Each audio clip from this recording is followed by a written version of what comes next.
Hi, this is Tom Muir with World Class Coaching with another in our series of animated drills.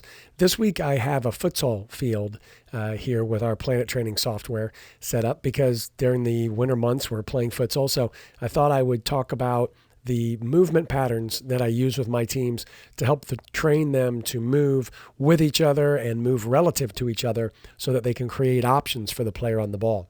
There are 4 different patterns that I'll talk about today. The first one is the carousel, and I have these cones set up, in the same area where I would have the players begin.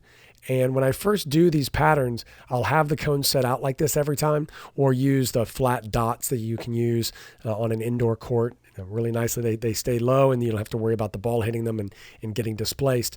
I'll do that initially, but as time goes on, we'll remove those and have the players perform these patterns without the dots, without the cones, so that they're just simply moving relative to each other and to the space on the field. With the carousel, the first thing you have is you have the player with the ball dribble past halfway through the middle of the court. So they're dribbling past halfway to drive the ball into the center, and then the player above then shifts. And so basically what we end up creating is a diamond shape with everybody opening up into the diamond.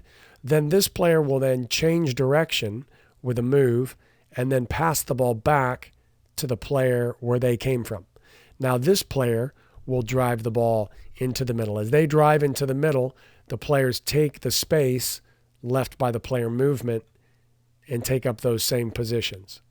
So again, we want this player to drive past halfway to drive that defender out with them, and then to be able to change direction, turn, and pass back. Now, there are other things that you can coach here depending on the level of your players. I mean, to begin with, you're talking about, dribbling the ball at speed. You're talking about using their farthest foot so that if they're under pressure, they're protecting the ball.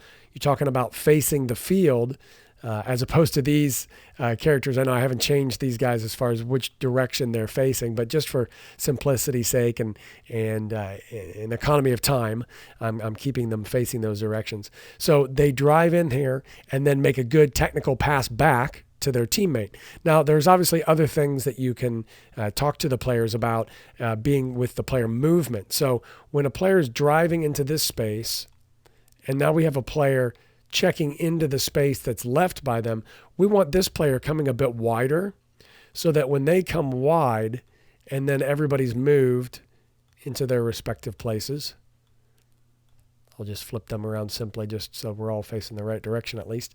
And then what you'll have is you'll have this player change direction with the ball.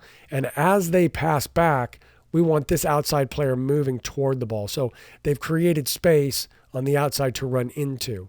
So initially, I'm just trying to get the pattern right. Then we start coaching these players on moving a bit wider. I'd also want this player to open up a bit wider to the outside until they see where the ball is going to be passed, because the player driving into the middle in a game situation could just as easily pass wide as they pass back. But here we're having the player drive past the middle and then turn with a change of direction move and pass back. So we'll complete that carousel rotation to one side and to the other.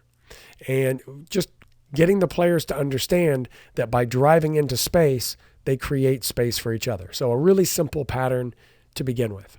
Now, the next one I do is a one-sided pattern. So we'll go back to having the players organized in the square. And the reason I start them like this is that this is the shape that my team opens up into when the goalkeeper has the ball. So if the ball is back here with a goalkeeper, and we'll just slide a goalkeeper in here real quick.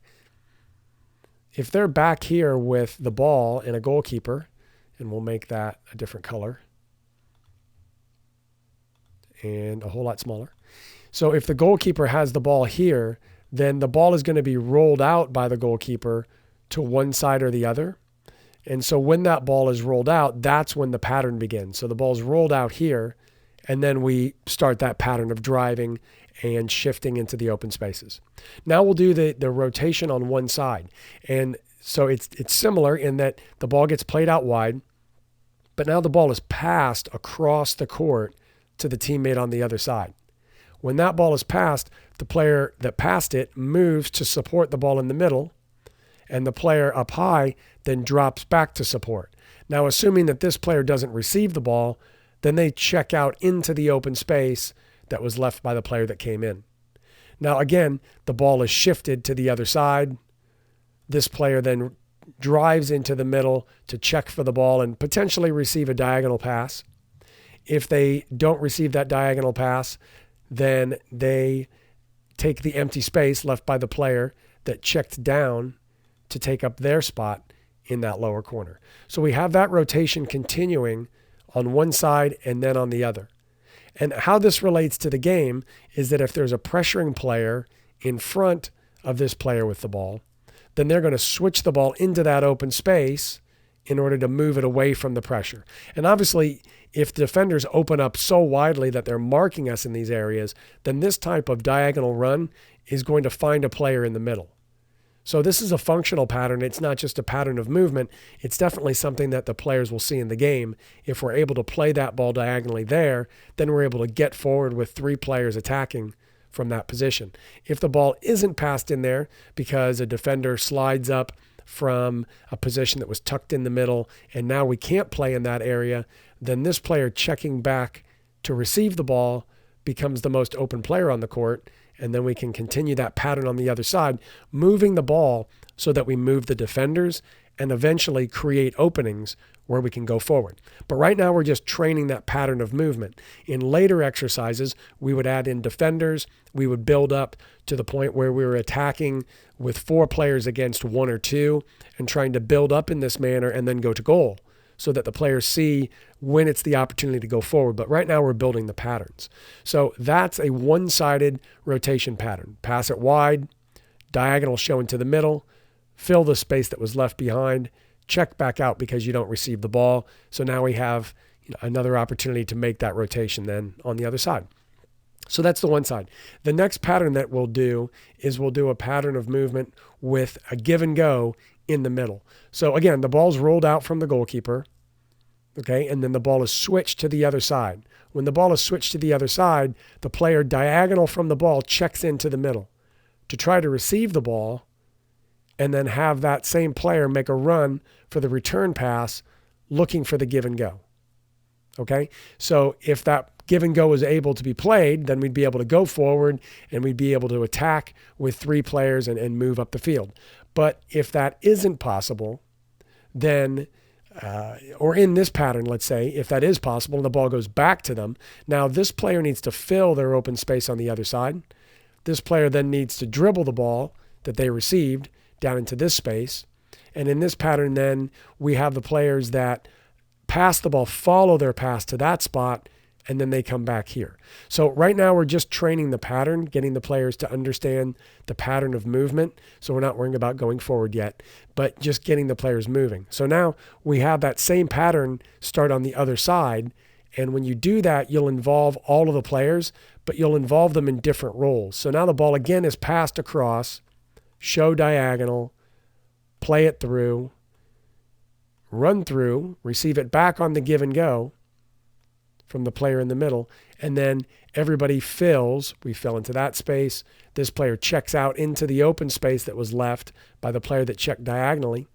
All right, that player finishes their run with the ball down the line, and this player who came from this corner now checks back out into this corner.